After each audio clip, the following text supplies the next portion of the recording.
melalui secara virtual. Dan pada pagi hari ini ada banyak sekali figur-figur hebat di bidang game art and also game design yang akan berbicara banyak dan berbagi banyak bersama rekan-rekan semua yang sudah hadir pada pagi hari ini. Jadi untuk mempersingkat waktu, pada pagi hari ini saya akan memberikan kesempatan yang pertama kepada Kakak Ibnu. Kakak Ibnu, apa kabar Kak Ibnu? Halo semuanya, salam kenal, sehat-sehat Mas. Ya, betul. Kakak Ibnu dari AGI ya, Iya, Asosiasi Game Indonesia. Silahkan Kakak Ibnu untuk berbagi remarks-nya pada pagi hari ini. Oke. Untuk remarks-nya, aku sampaikan dalam bahasa Inggris atau bahasa Indonesia Dalam aja? bahasa Indonesia saja, nggak apa-apa. Oke, siap. Nanti kita akan switch dalam bahasa Inggris ketika ada session bersama Brian.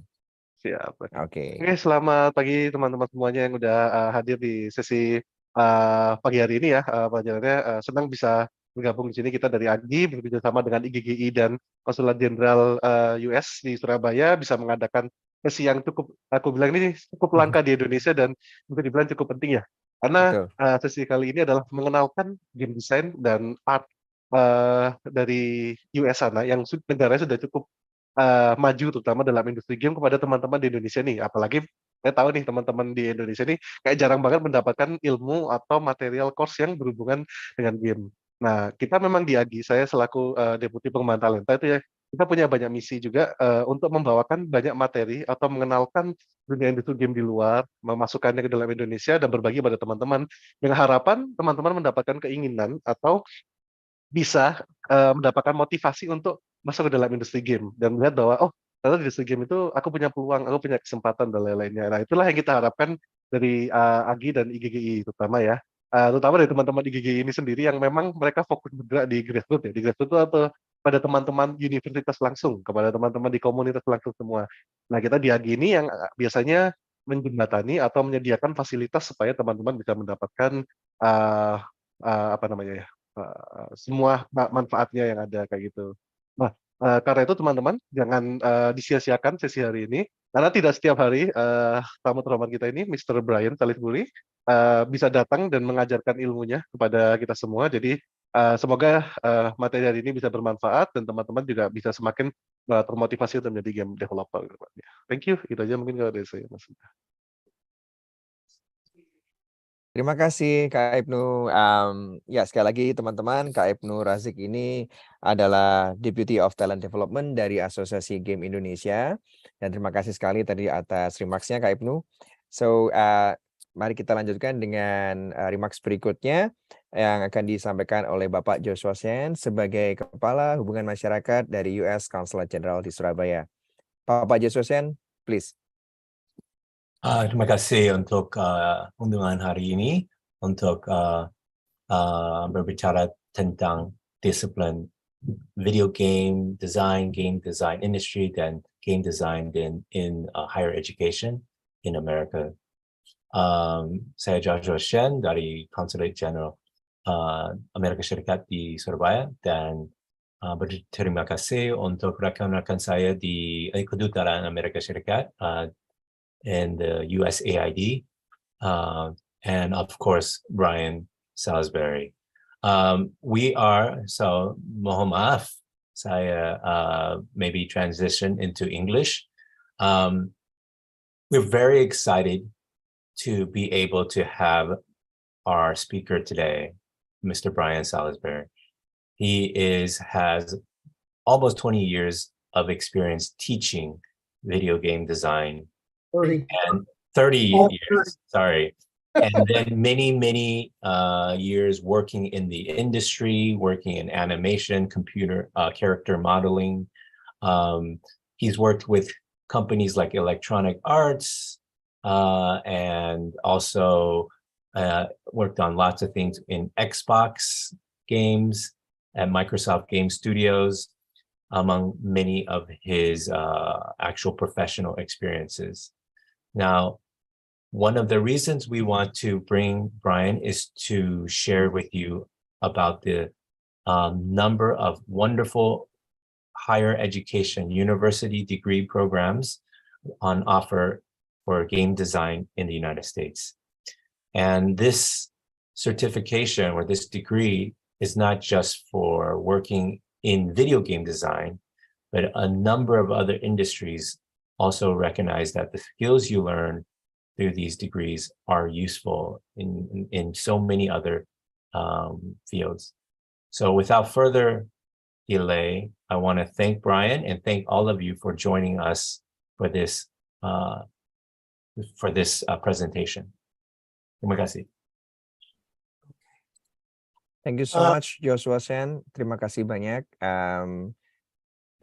Baik, kita akan lanjutkan dengan sesi berikutnya, yaitu sesi inti dari workshop kita pada pagi hari ini, yaitu bersama dengan Brian dan juga Lydia. Tapi sebelumnya saya ingin mengenalkan Lydia Ignacia yang akan menjadi co-moderator pada pagi hari ini. Mungkin saya akan coba untuk sebentar ya. Saya akan untuk yes. Saya akan memunculkan Lydia untuk sementara waktu. Ya, Lydia Ignacia sebagai moderator pada acara pada pagi hari ini adalah the lead of Indie Games Group Indonesia, sebuah komunitas untuk game developer di Indonesia. Tidak hanya itu, Lydia Ignacia juga merupakan peserta dan pemenang dari program YAT Southeast Asia Leadership Initiative atau yang biasanya dikenalkan sebagai YSILI Game Changers yang diadakan tahun ini di Malaysia, di Kuala Lumpur, Malaysia. Dan once again, selain congratulations ya, thank you so much for having you in this kind of discussion, Lydia. And for Brian itself, I think Joshua has already mentioned you very well, but for all the audience, untuk seluruh para peserta virtual pada pagi hari ini, saya ingin membacakan sedikit tentang Brian, yaitu Brian Salisbury joined the EAE program at the University of Utah in 2015. So basically he's still teaching there, so he's a faculty member atau dosen di University Utah di Amerika Serikat, mengajar beragam mata kuliah in the character of creation process seperti character design to anatomical figure sculpting, 3D character production, texturing, rigging. Wah, ini menarik ya teman-teman. Technical art and animation. He was awarded funds in 2017 to set up and run a motion capture studio for the Entertainment Arts and Engineering atau EAE undergraduate and graduate courses that has been used by hundreds of students. So without further ado, I would like to offer the discussion to Lydia. So Lydia will have the discussion with Brian. Okay, please Lydia, time is yours. Okay, thank you very much, Mas Pugu. So we will have around 45 minutes discussion, which will be divided into 20 until 30 minutes. Brian will share about his materials, about his experience, and then after that we will have question and answer sessions for between 15 until 20 minutes. So we should finish the discussion by around 11:12. Yeah. So that's the plan. So Brian, or 10:12 for Indonesian time. Oh, true. That's what I'm sorry. I'm still in Kuala Lumpur. So still Kuala Lumpur. Okay. Thank you for the reminder. Everyone. Yeah. Okay. If everyone has questions, you guys can put it on the chat box. Then we will pull the questions first. So and then to Brian, I will let you know when you have past 15 minutes and also 25 minutes. Okay. So thank you. So then since everything is already clear, we can begin to listen to Brian. Brian, please, the stage is yours. Okay, thank you very much. I hope you're not hearing echo here.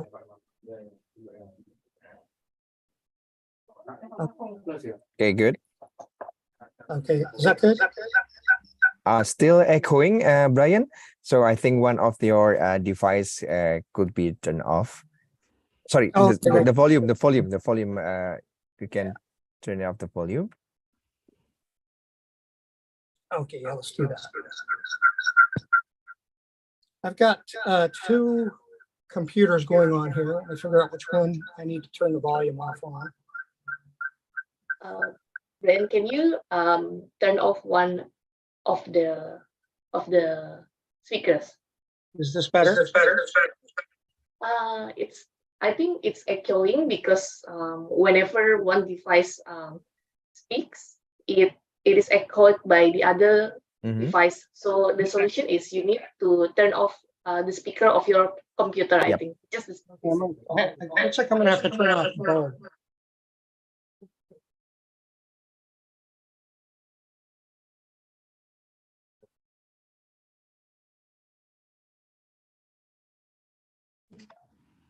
Can you try talking again, Brian? Yes, I'm wondering if you can hear me. We can hear you. We can but still hear it's you. Echoing. You can't hear me? Yes, we can. It's good. Do you have any headset, Brian, with you? Actually, I do. That is usually how I do live streams. Okay, yeah. Give me just 1 second. Yep.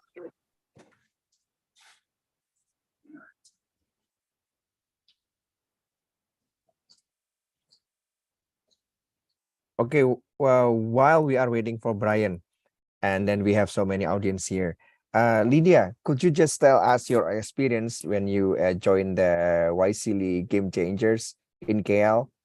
So perhaps some of the participants here can be inspired by what you have already done in KL. Okay. Thank you for the opportunity. So earlier this year, during May 2023, I was selected as one of the participants for YCL Game Changers 2023. It is a game jam workshop. It is a game jam and also workshop attended by 11 countries in the Southeast Asia.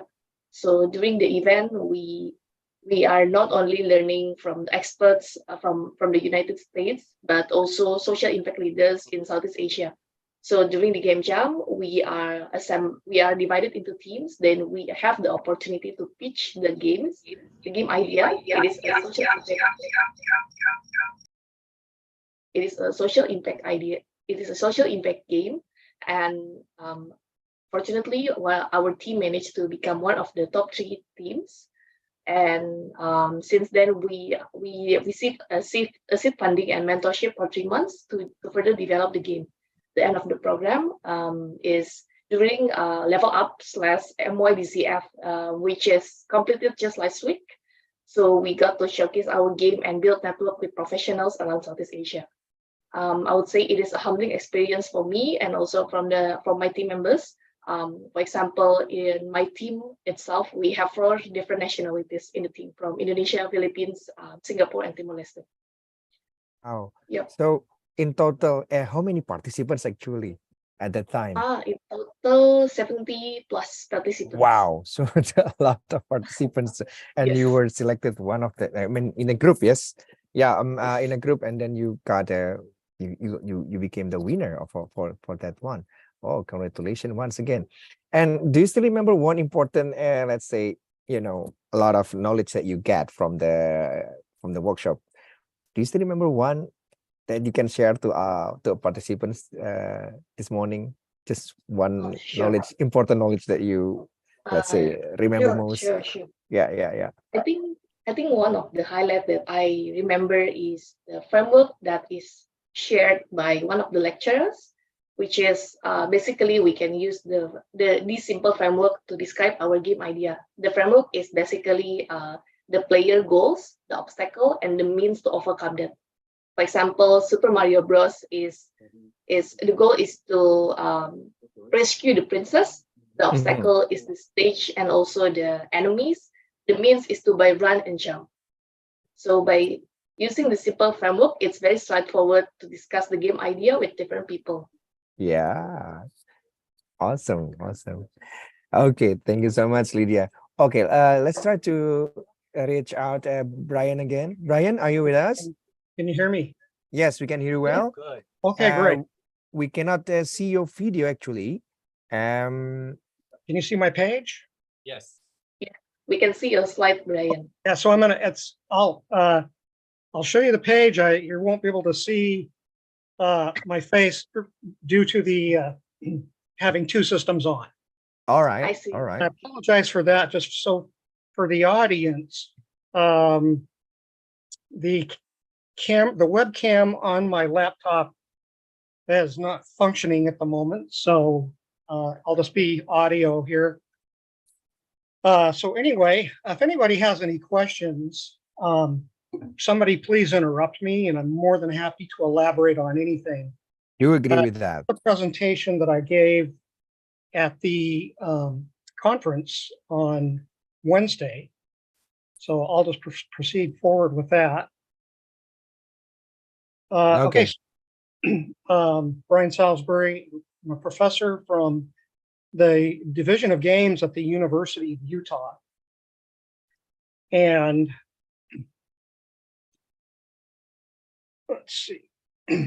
So I know Josh was talking about game design programs overall. So, I mean, I can primarily talk about the University of Utah. I'll move forward with that. Okay, so we are the Division of Games. That just happened recently. We are expanding quite a bit. Our program has grown exponentially. So in this presentation, you'll see references to EAE, but like I said, I mean, we're now the Division of Games, so it's the same thing. This is just the new name. Okay, and so that's my email. If anybody wants that, if you're recording it, that'd be great. And then the URL for our program is down here. Okay, so I was the art track director at the Florida Interactive Entertainment Academy in Orlando, Florida. Was there for 10 years. That's when I started teaching. Prior to that, I've been a character lead at a couple of different game studios, well, 3. And prior to that, I was a senior digital sculptor at Viewpoint Data Labs. Back in the old days, the modeling software wasn't very good like it is now. And so we would create models for the entertainment industry. These are some of the titles that I've worked on. Just highlight of some of the film and some of the games. The first game that I worked on from start to finish as a game developer was WCW Mayhem for the PlayStation 1 and Nintendo 64. So the wrestler there, his name is Bill Goldberg. He was the big star in WCW back in the late 90s. I've got a couple of models in my presentation that I can show for comparison's sake from where we were with the PlayStation 1 up to the PlayStation 2. And I'm talking about fidelity, and that has just increased exponentially with each iteration of game hardware. Okay, so I'm hoping the video will play well. But we'll find out. So I've dealt with a lot of motion capture. And back in 2007, I was kind of showing off a little bit. I thought I was in good shape, but apparently not as much as I thought I was. So I'll just play this. We'll see how it goes.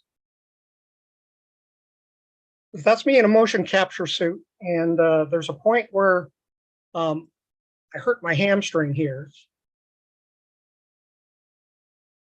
Is that playing back? Is it playing back well? Yeah. Okay, great. It's really well, yeah. It's good. Wow.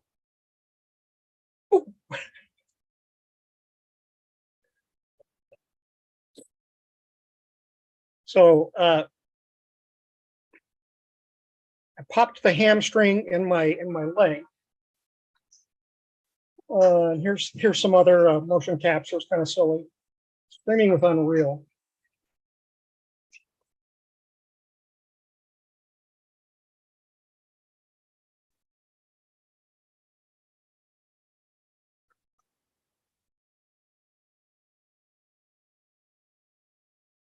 Oh my God, that was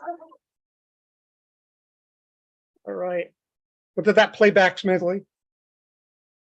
I'm impressed, Brian, with your Okay, so I mentioned the wrestler. It's down at the bottom left. That's him. We would go do photo shoots when we would take reference for the characters in the wrestling game. Upper left, that's the original King Kong armature that was they used to animate with for the original King Kong movie. That was in a private Hollywood special effects museum, so that was a lot of fun. I've been able to do motion capture with a lot of different people. Here you might recognize the big guy there. That was kind of fun. So in this field, you get a chance to meet a lot of interesting people. Here's just some of my older film and game work. This is old, but nevertheless, some stuff that I was able to work on.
That snowboarder character was the last character that I worked on in industry.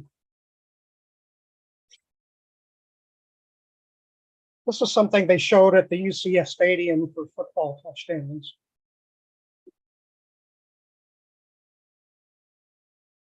So this is that first game with about 350 polygons for that model of Goldberg, the PlayStation 1.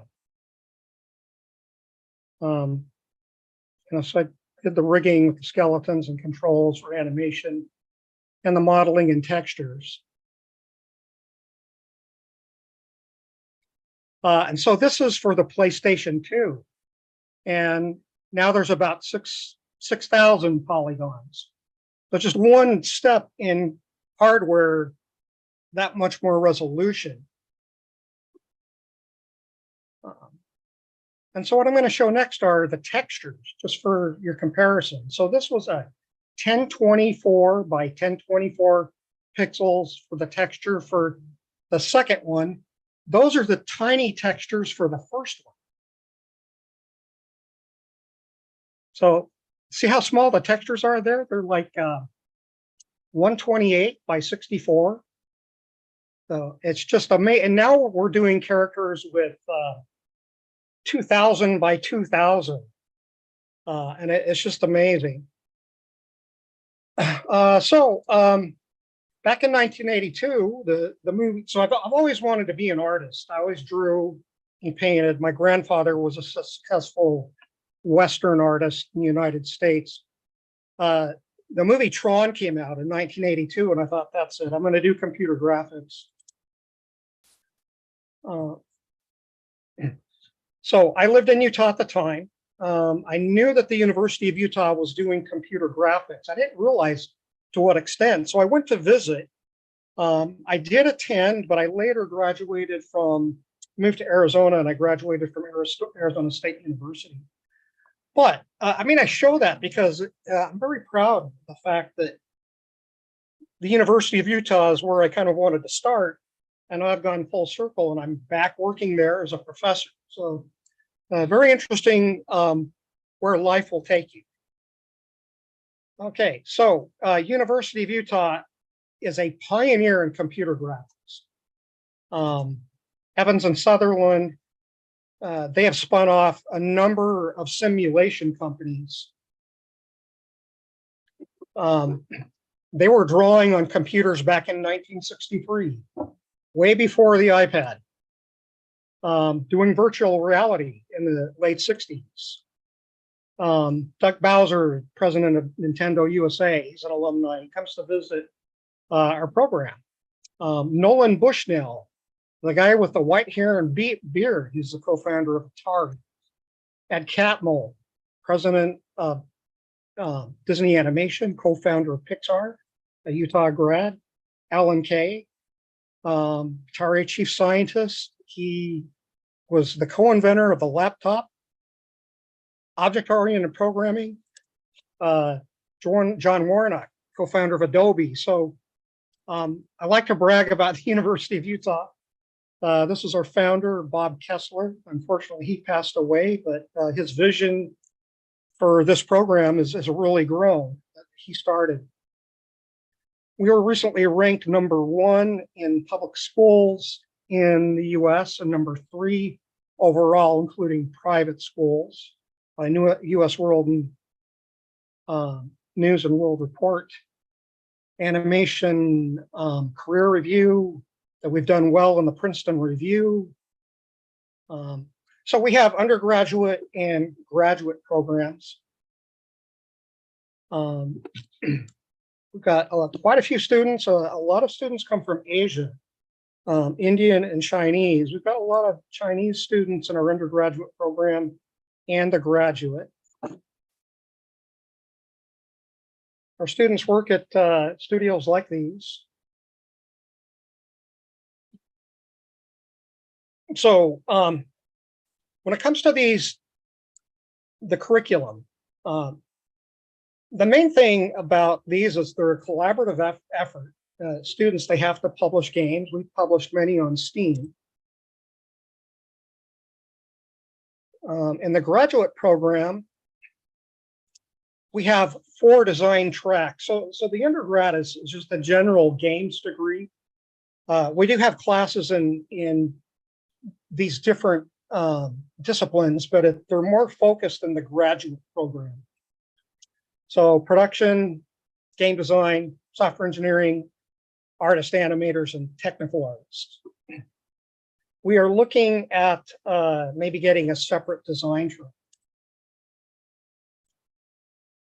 And I've got a few student games here. So these I'm showing these because they're actually on. Most of them are on Steam. I'm just showing, for time's sake, I'm just showing a couple. Will go unprotected against the hostile misuse of space. But I do say that space can be explored and mastered. There is no strife, no prejudice, no national conflict in outer space as yet. Its hazards are hostile to us all. But why, some say, the moon? Why choose this as our goal? And they may well ask, why climb the highest mountain? Why 35 years ago? Why the Atlantic? We choose to go to the moon. We choose to go to the moon in this decade and do the other things. Not because they are easy, but because they are hard. Because that challenge is one that we're willing to accept. One we are unwilling to postpone. And one we intend to win.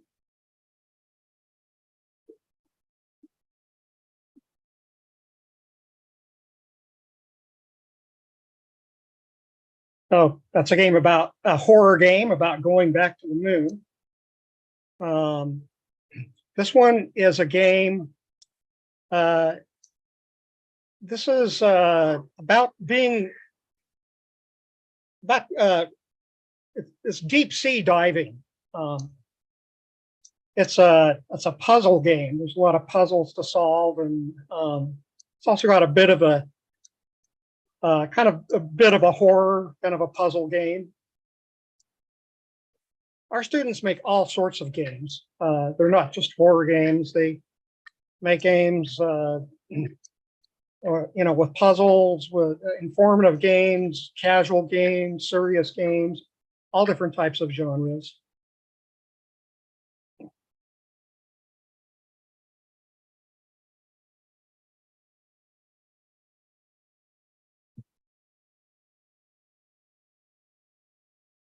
Okay, so why pursue a games degree? I already spoke about this a little bit, but so the game industry prefers to hire people that know how to work on teams.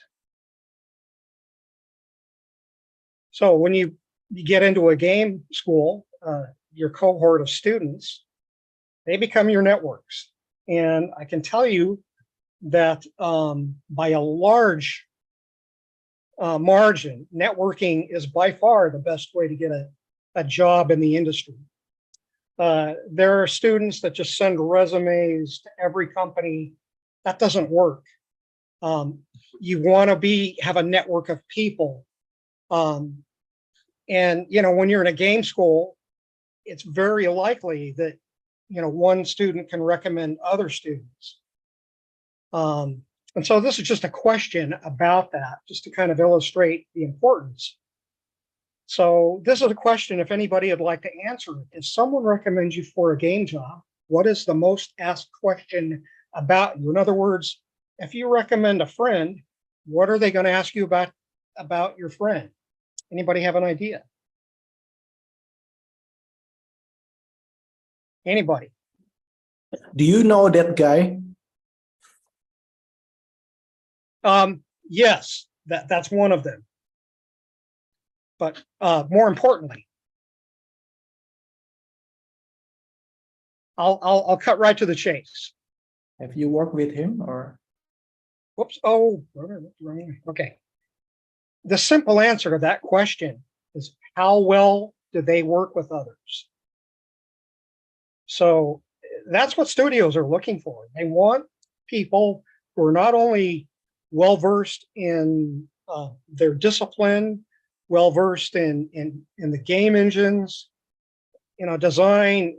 They want to know if you're a good fit for their company, how well you are to work with.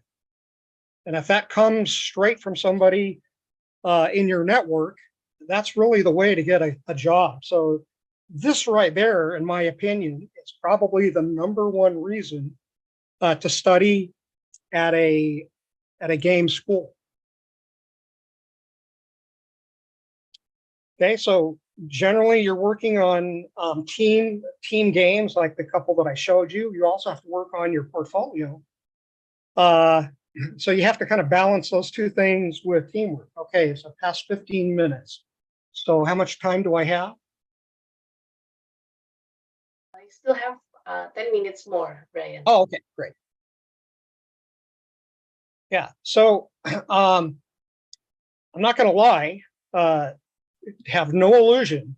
The game industry is extremely competitive. So you have to leverage your strengths.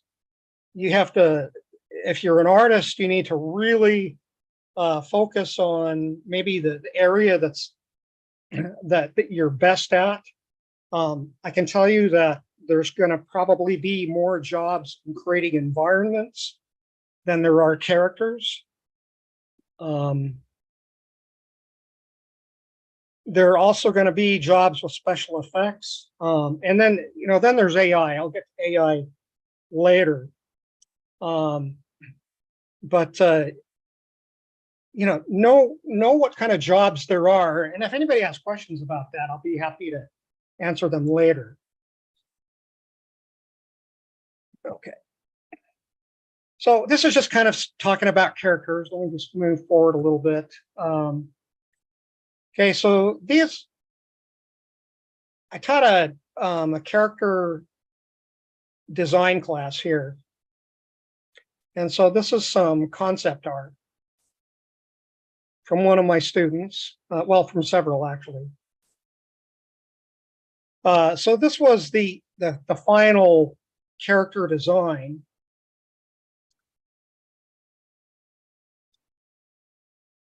I'm just going to move forward a little bit. So in the design process, you come in and you do thumbnails, you create different types until you narrow down a design. At this part, she'd taken the design and created a 3D model of it. I don't know if you can see the wireframe here. Here she has the textures. And then if we come back a little bit more, you'll see that was the initial concept after iteration. Same thing here. Another student, they had a kind of an idea of a character design. They went through the iteration process with thumbnails, kind of break that down into more value studies with variety, and finally kind of came up with this idea, and that was close to the finished render. Same thing here with this particular student. She did a really good job with her research and coming up with the type of character. This was the target, the visual target that she was looking to achieve with her work. Again, a lot of inspiration from other games. So there's the style. These are different, again, trying to come up with different silhouettes, more detailed thumbnails. She ultimately kind of came up with this sort of a character, kind of thought that this character was a little bit stiff, went through and maybe made a little better pose, and then kind of looked for a reference of that kind of a pose, color. And then this kind of wound up being the final work. And then this is the final work compared with the target art style. So design, it's a process of iteration. You find out the problem you have to solve, you iterate, and you finally come up with work that in conjunction with designers and art leads. Okay, so here's some animation. Hopefully this will play smoothly. So I teach an animation class. It's mainly about the fundamentals, the beginning of a character locomotion. The students will, and they have this simple character, but I asked them to make it expressive with walks and jumps and runs and idles. Then they take these animations and they put them into the game engine and they create logic trees for how the animation works. This right here was just a simple basic animation test with a flour sack. Again, the idea was to make the character expressive, tell a story. This was another exercise where the idea was to change the direction of the movement and to make it feel accurate. All right, so let's go to something new. Okay. Okay, so these are great questions. I'll get to those as soon as I'm done with showing what I'm going to show here. So this is going to touch a little bit on AI. In Salt Lake City, we have the Silicon Slopes. That is kind of a reference to Silicon Valley in the Bay Area of San Francisco. Salt Lake City, the economy is really strong, particularly with tech. So this was just recently, this particular September 27th. So this is the president of our university. This is a dean in one of the medical. Okay, he's the CEO of University of Utah Health. They were talking about their vision of the future.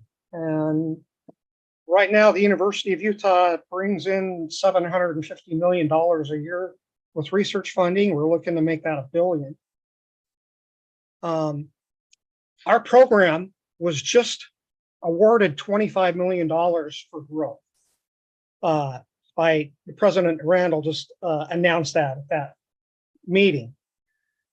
He also announced that the University of Utah is going to come out with some major initiatives. One of those is going to be AI.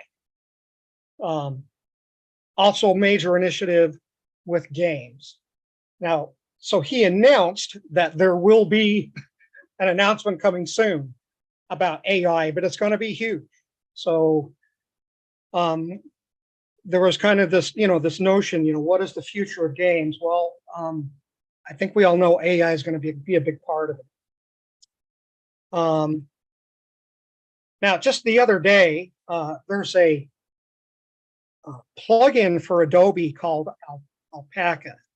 I just made just a couple minutes, just a little sketch here, and then I ran it through Alpaca, and I got different variations of how it might be rendered out. These are really cool at the moment for maybe just coming up with different ideas. That's what's really cool about AI idea nowadays, is you can just generate an idea. Is that kind of where I want to go with it? Yeah, and then these aren't finished products, but they might give you an idea, and then you could kind of iterate from there. Now, I'm assuming the artist might think, well, this is scary. Is AI going to replace me? So, in my opinion, no. The best AI work that I've seen yet is from artists that understand art fundamentals, art concepts. They understand composition. They understand line, color, design, shapes. They understand the language of art. They understand what's appealing, how to control the mood in a design. The computer is going to help out in this regard, but still, though, I mean, it does. If you're nervous about this, I think you're right to be nervous. I'm nervous about it, but I think that I think there are going to be people that are going to try to replace artists. I don't think they're going to be very successful, at least in competitive productions, because they're going to need artists to do the work still. When I showed that wrestler from the PlayStation 1 to the PlayStation 2, there was tenfold the resolution and fidelity. That was back to these early platforms. As AI progresses, as computers get faster, as we get more storage, we're going to be able to create worlds, beyond our imagination. We're going to need a lot of people to generate all these items, all of these worlds. AI is going to play a big part of it, but I don't think it's going to take away jobs. If anything, I think it's going to generate jobs, but you have to be able to adapt with it. So an example of that would be motion capture. When I was playing with motion capture, well, not playing with it, when I was working in motion capture back in the 90s, there was a fear with animators that motion capture would take their jobs away. Well, it didn't. Did it help to automate and make more motion capture? Yes, it certainly did. Did animators need to evolve and embrace motion capture? Yes, they did. But did it replace animation? No, it didn't. You still need an animator to get in and clean up motion capture data. We're now seeing motion capture it's working just video, but that data, it's not perfect. It's not plug and play. You still need an animator to clean it up, to trim it, to embellish it. Like maybe instead of a basic punch, maybe that turns out being like a like a extra super atomic bomb punch. These are things that an animator could control and embellish. So yeah, like in that example of motion capture, it did not replace animators. It just gave the animators more tools and the ability to maybe to create more animations, more animation categories, and kind of go from there. Did they have to embrace it? Absolutely. So I think that, like motion capture in the 1990s, I think that artists, designers, programmers, we're going to have to embrace AI. You know, I was asked about what do I see as the future. I think we're looking at it right here with this. Here's another example. I thought this was really creative. So the title of this, it was from a post. The title was "You Are What You Eat."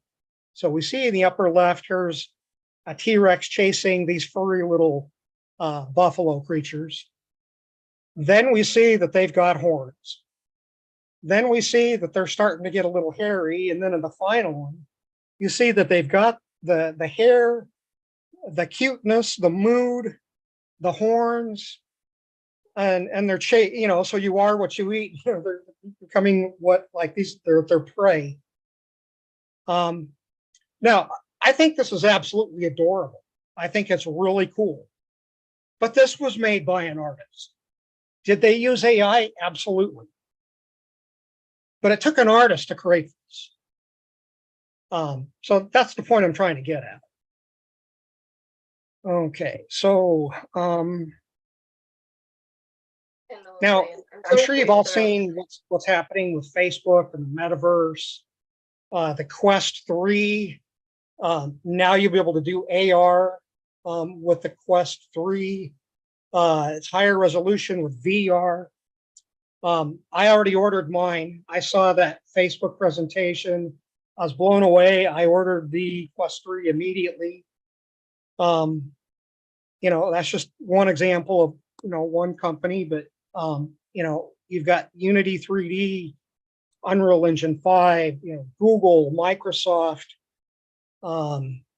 It seems like Microsoft is kind of helping out with Facebook, but yeah, we're in for just incredible technological advancements, I believe.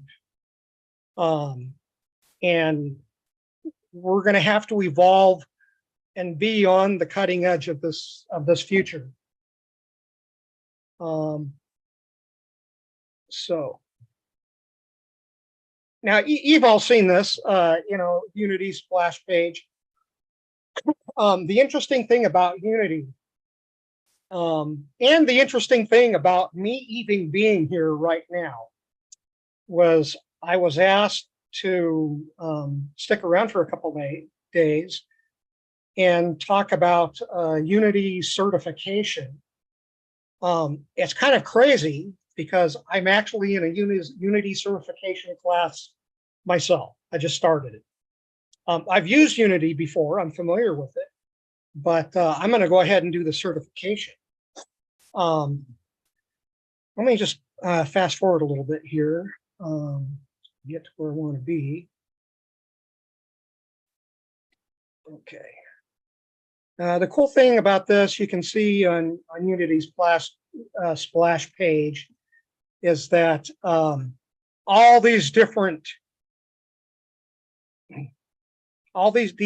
disciplines, engineering, construction, planning, architecture. Before you jump into Unreal, we pause that. So all of these different industries. In fact, the instructor in the class that I'm taking right now, he told us that the largest growth that they've seen with their Unity sales has been in medicine, which is really cool. I absolutely love medical visualization myself. I teach a digital figure sculpting class. It's just fantastic. Automotive, construction, advertising. You know, and I know that everybody getting into games, they want to work on a AAA game. I think that you all should, make that your goal. But you're still working on your skill set with these tools because these other industries have embraced game tools. It's just so incredible. And yeah, maybe you're not working on a game, but maybe you're gamifying projects or products or concepts, training, simulation, these things, education, these things are going to be gamified as well. So it's just exciting. I'm thrilled about the adoption of this technology in so many other industries because, not every student is going to get a AAA job right out of school. Some do. I've seen, many do it. Hi, Brian. Sorry for interrupting your right. presentation. Since we have a lot of questions. Okay, yeah. So and yeah, to save the time and to concise the discussion, so I would like to also give some time for the audience to have response from their questions. Absolutely. Okay, Lydia, can we start the Q&A because there are some questions that sorry, before we have the Q&A, can we just turn off the share screen first and then ask all the audience to turn off their camera because we are going to have a photo group session. It's supposed to be held in the front of the discussion, but for the time consumption perspective and concern. So I hope everyone will be okay to turn on their camera, and then we can have a photo group session, and then we can continue with the question and answer sessions. Okay, so everyone, I ask your consent to turn on your camera, and then I will take a picture.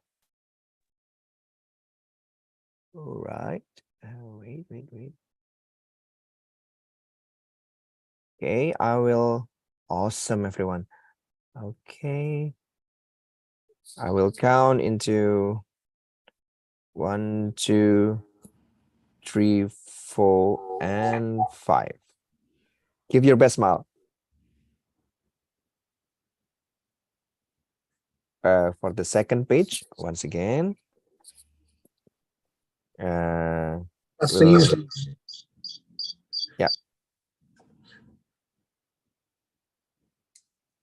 1, 2, and 3. Thank you so much. So we can turn off our camera again, and I will give the opportunity to Lydia. Please, Lydia. Okay. Thank you, Mas Pugu, for leading the photo session.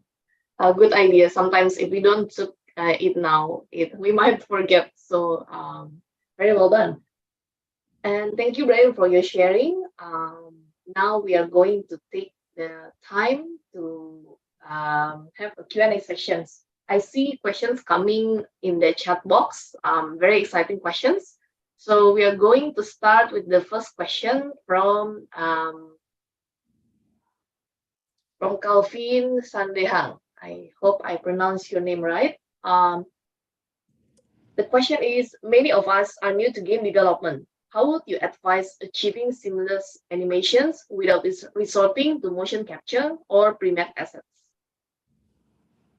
Okay.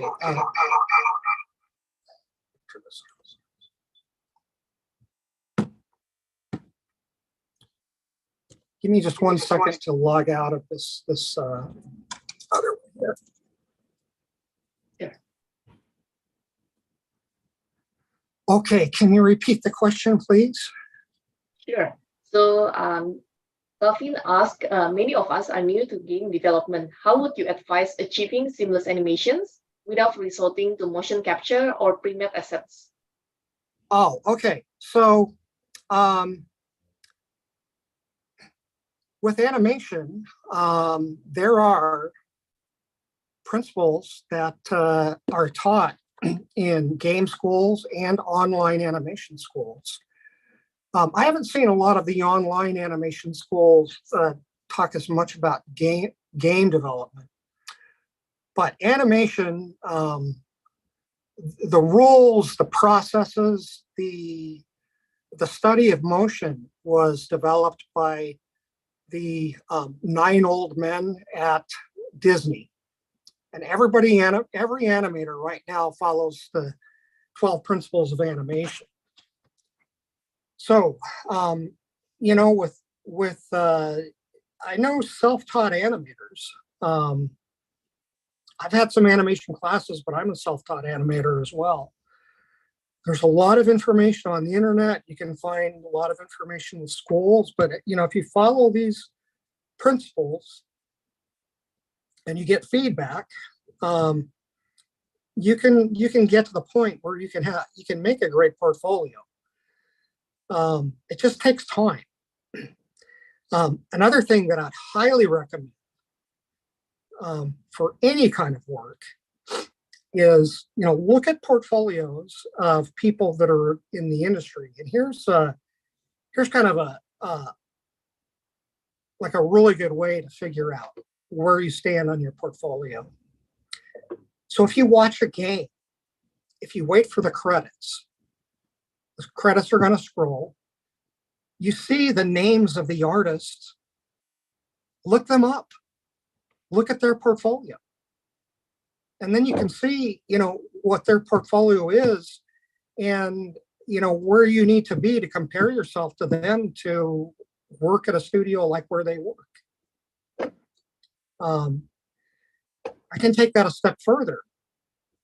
I had a student once, I've done this myself earlier, but I had a student once who wanted to work at a certain studio. He was a level designer or an environment artist. He did that very thing I just said. He looked at the credits of the game that he liked, the studio where it was at. He contacted somebody there by just looking at the credits. Contacted them. Hey, would you mind looking at my portfolio? Would you mind, you know, maybe telling me about where you work? And then, you know, maybe later, would you mind checking my portfolio again? Can I call you, you know, email you back in 6 months? And so he reached out. He was networking, made a bit of an acquaintance with somebody there. And then when, you know, that person thought that their stuff was that was good enough, they took his resume and portfolio to HR and he got hired. He got hired instead of all the people in the stack of resumes. So yeah, your portfolio is one thing. Networking is another. So if you're involved in you know, game groups and associations, you're doing the right thing. Get to know people. You know, with associations, like you never know who you're going to meet. That's going to help you land your first job. And maybe that first job doesn't come for a while. You know, like so in my case, I had just graduated from Arizona State with a degree in computer graphics. I was a 3D modeler. I did some rendering and animation too.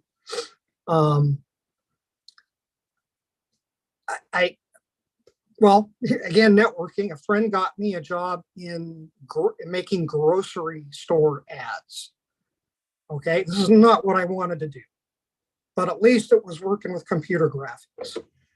I had to take a pay cut. I was a server in a restaurant.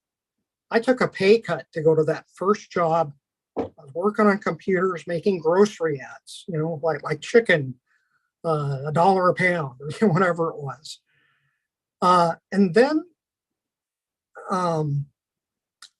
like I said, I was a server in a restaurant. Well, I met somebody in the restaurant who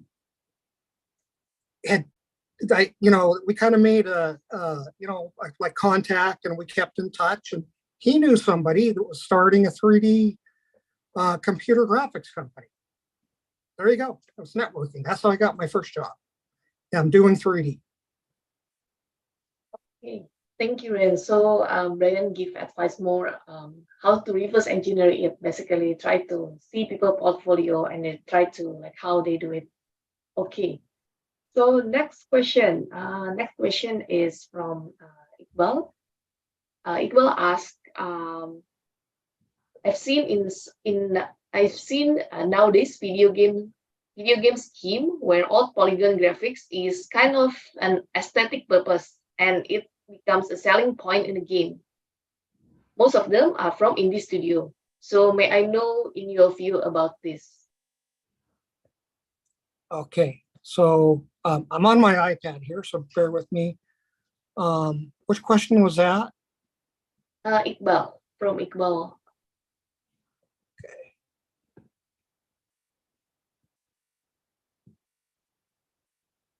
Okay, video game scheme where old polygon graphics.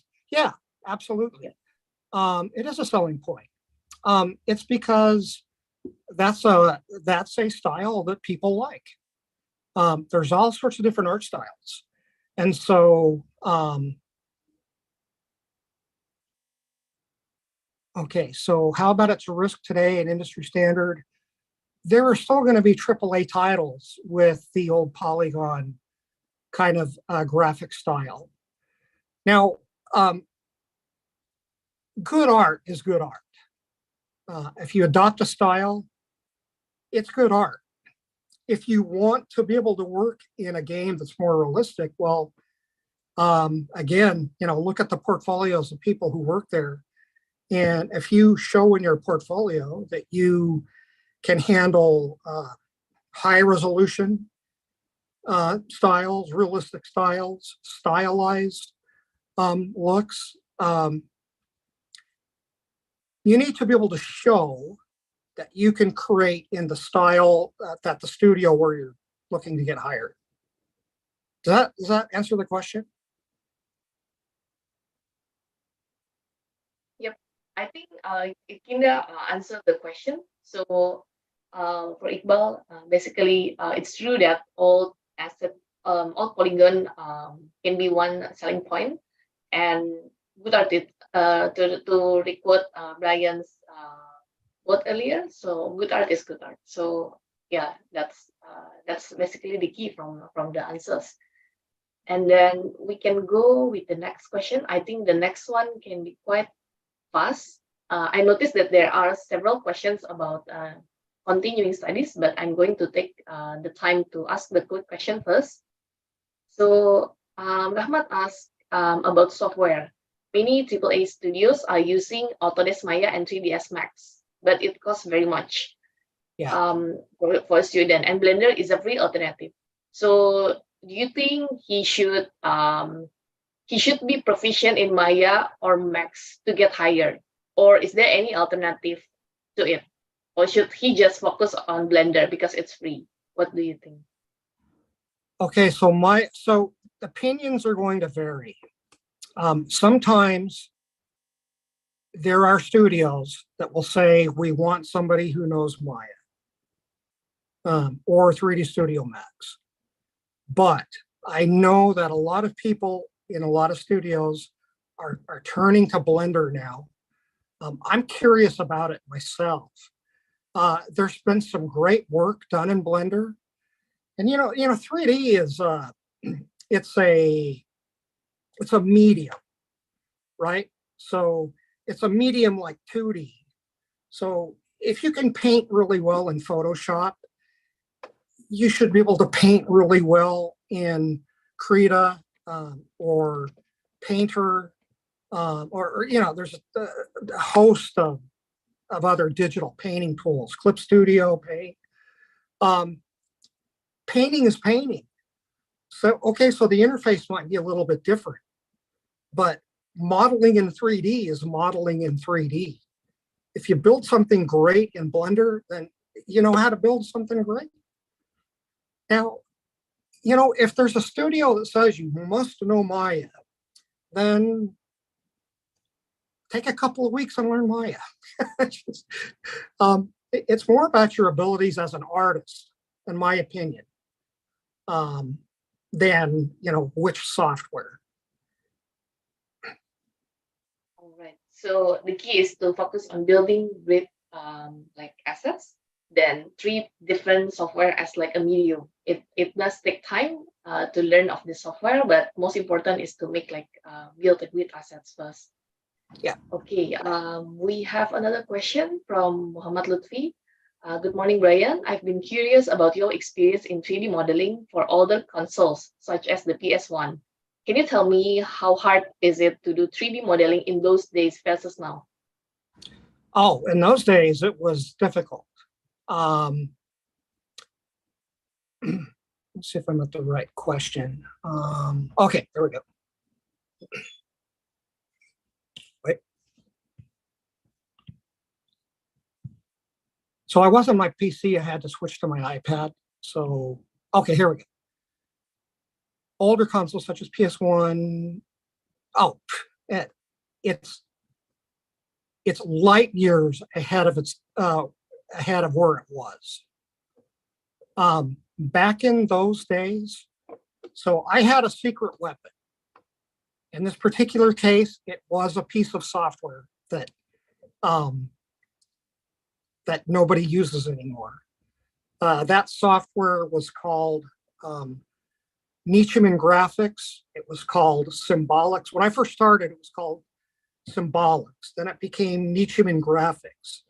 Then it became Mirai. It was bought and sold a number of times. It's no longer around. If you want to know what that software is like, there's let's see, I'll maybe put it in here. There's a program called Wings 3D. I think it's still available. It is free.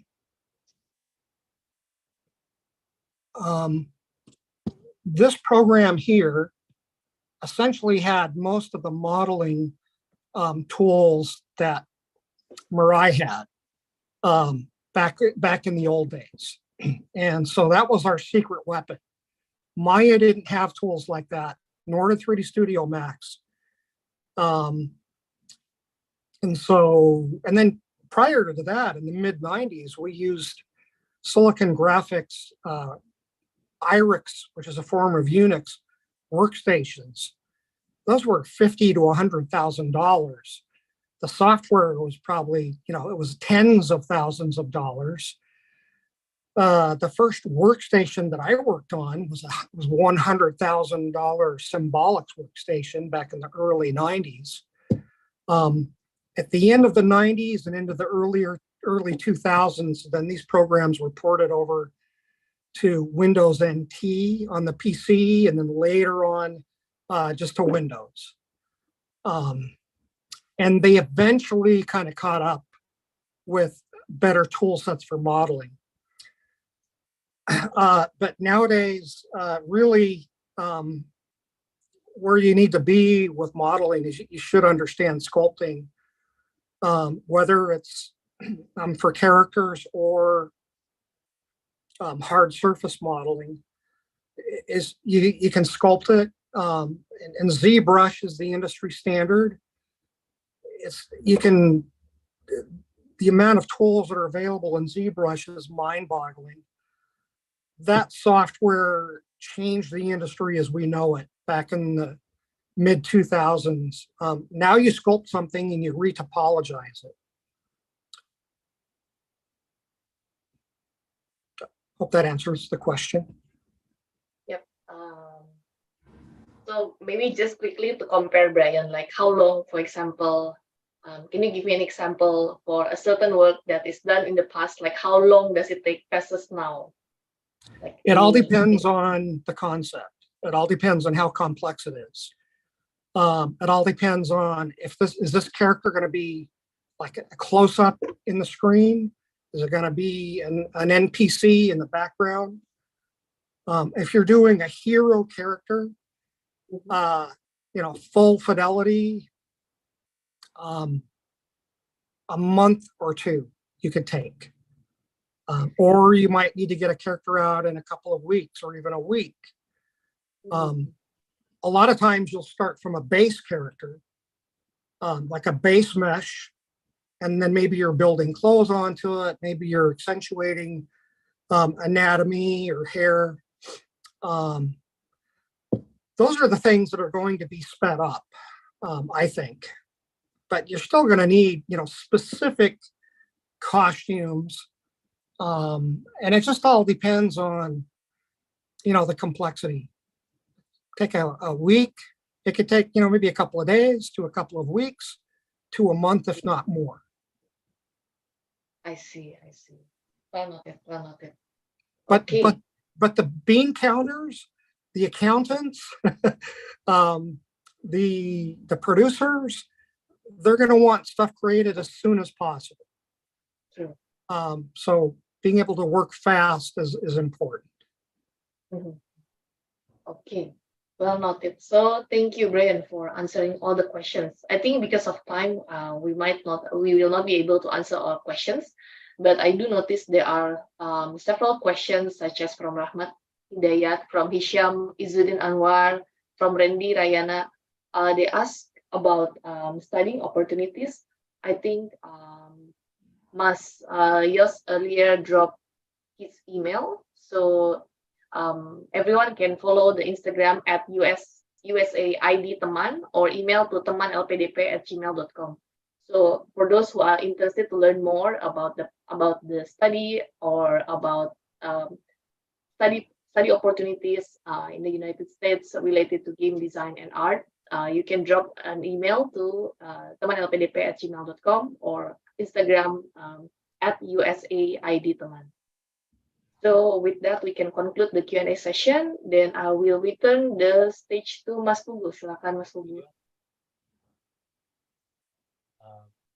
Thank you, Lydia. Thank you, Brian, for the great insight for all the audience this morning. We really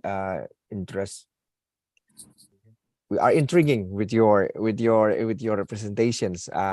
So for those who still have questions, Brian, do you mind if you drop your email once again on the chat box? So yeah, so everyone, all the participants can ask you regarding the game itself, or let's say because you also mentioned about the University of Utah, so perhaps they would like to know about the university and also the future or kind of opportunities for scholarship or any other let's say research interest based on your current job as the faculty member at the University of Utah. Quick?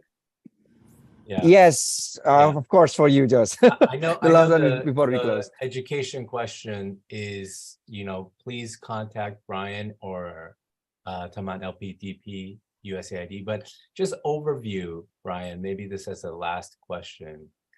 The questions were about scholarship opportunities and about PhD programs, and then comparing like a private university like NYU with a public university like University of Utah.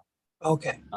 Can you talk about just maybe that last part, comparing private versus public universities studying game design in the United States? Well, so I didn't know NYU was private. But there are private, so there are universities that maybe are a little more theory with PhD programs. There are universities that are a little more applied. Utah is a little, more practical. But now that we're a division, we are going to be getting a PhD program. Sometimes when international students come, like for instance, I have a student that's doing this now, didn't find a job right away, but elected to stick around. What he did was he switched from one track to the other, which allowed him to stay an extra year with his visa. And he's working on his portfolio now, and I'm sure he's going to do very well. In fact, he's my teaching assistant in one of my classes. You know, I mean, I would find out what the university does. I think it'd be a good idea to reach out to faculty members to find out maybe, and also to advisors to find out if they offer what you're looking for.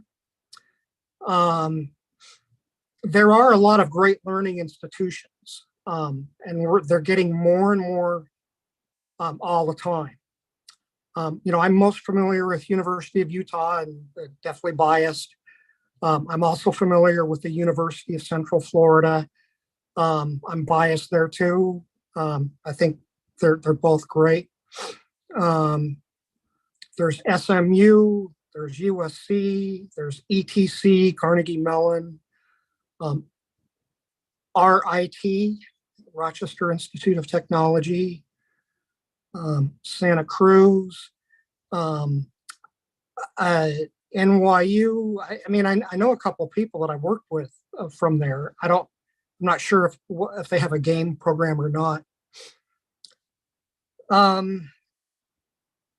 The main thing is, you know, if you go to, whether it's a private, if it's a public, you know, it's really going to be more about the work you put into it. You're going to be able to succeed anywhere. You know, some universities will maybe offer more opportunities, you know, depending on their cohort structure and, you know, the companies that go and recruit at that particular university. But really, it's going to be about what you put into it. You know, if you're doing a bachelor's degree, it's going to be hard to be ready for industry right out of the gate unless you're very focused. If you're focused on what you want to do, and if you spend time on it, and if you spend time working on your own stuff outside of class, those are the kind of portfolio works that people are going to want to see. Something you've really taken the time to polish. I think you're going to find that anywhere you go. There's only one school that I know of that's more focused on, you know, just the portfolio and not as many other classes, and that would be Ringling College of Art and Design. It's also very expensive. It's a private school. I think it's a good idea to look at Ringling College of Art and Design and look at their game program and look at the work that the students are doing. You know, I'd look at that anywhere. Like on our page, we have our student work. We show what they've done, and you can, you know, find links to it. But it's really, you know, it just depends on, you know, what you put into it to help you stand out from the crowd. Thank you, Brian. I mean, I think that message is clear. How much you work on your own portfolio and how much you work on that network. That's very important as well. Thank you. Yeah, and how you perform on the team. Yeah. On teams when you're working together. Okay, thank you very much, Brian. The main key point, I think, is focus on what you are interested to be successful in the future. I think I still have 2 minutes for Mas Yo Sudarso. Do you have something to be shared from teman LPDP before we close the discussion, Mas? Okay, thank you very much, Mas Pugu, Joshua, Mas Chris, and also Mbak Lydia. And Brian, thank you very much for your time today to give the presentation for the participants. So just would like to inform for everyone here about ISET Teman LPDP. We are a program sponsored by USAID Indonesia, and Teman is an abbreviation for Technical Management Support. where we provide support for anybody who would like to study particularly to US universities. Currently, we are collaborating with two ministries who run the biggest Indonesian scholarship programs, such as Ministry of Education and Culture and also Ministry of Religious Affairs. One of our activity is to promote and also to inform about US universities to Indonesian participants. And as we seen today that we have Professor Brian Salisbury from University of Utah, where yesterday Professor Brian as the invited by Polytechnic Media Creative in Jakarta for the international conference. And soon me and Professor Brian will depart to Surabaya today, and we'll have an event tomorrow at Universitas Airlangga and also on Monday at Polytechnic Elektronik Negeri Surabaya. So anyone here who are interested to study or to know more about US universities, as Mbak Lydia said before, feel free to join, to jump to our IG at USA Teman, or send any email to temanlpd@gmail.com. So hopefully we can meet again soon, and we can meet face to face. Thank you very much, Mas Fugo.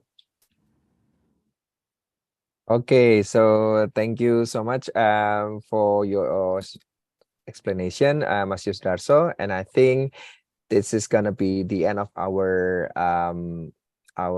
virtual discussion.